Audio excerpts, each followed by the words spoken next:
Efeitos colaterais da dieta low carb cetogênica. Eu vou falar para que você não passe por isso e se mantenha na dieta.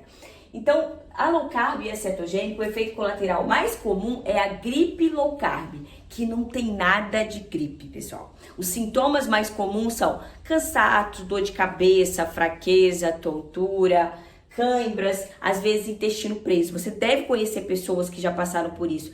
E aí as pessoas sempre atribuem isso à hipoglicemia, mas na verdade não é hipoglicemia isso aí. A grande maioria das vezes é pela falta de perda de eletrólitos e água. Então é por essa perca, não por hipoglicemia. Por quê?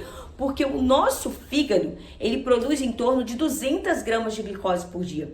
E o nosso corpo, mesmo que eu esteja comendo zero de carboidrato, e nosso corpo essencialmente precisa só de 130. Então, na verdade, não está faltando glicose, mas geralmente é essa falta de água e eletrólitos. E que eletrólitos são esses? Predominantemente sal, mas também às vezes magnésio e potássio. E por que isso acontece? Porque toda vez que a gente ingere glicose, a glicose ela retém mais moléculas de água e sal.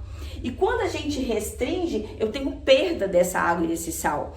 E aí eu preciso, muitas vezes, repor. Além disso, em estados maiores de jejum, às vezes eu até continuo ingerindo água, mas não reponho sal.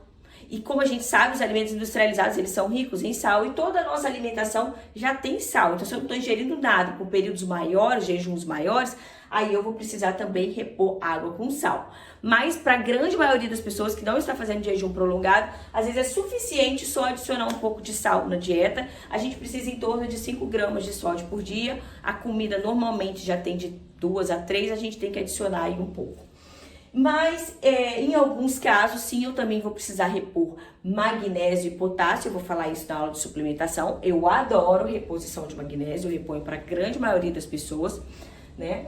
Mas para a grande maioria não é hipoglicemia. E por que eu estou frisando isso? Porque isso é o que a gente mais escuta. Então, exceto pacientes que estão extremamente desnutridos ou que são diabéticos, que usam insulina, ou que usam remédios que secretam insulina, e aí realmente pode ser hipoglicemia, porque na verdade quando você restringe carboidrato, você percebe que ela estava tomando excesso de medicação, aí sim, esses casos a gente vai ter que ajustar a medicação com o médico dela ou diminuir a insulina. Mas para a grande maioria das pessoas é repor água e eletrólitos e não passar pela gripe low carb e esses efeitos colaterais indesejados e se manter com foco na alimentação e na dieta.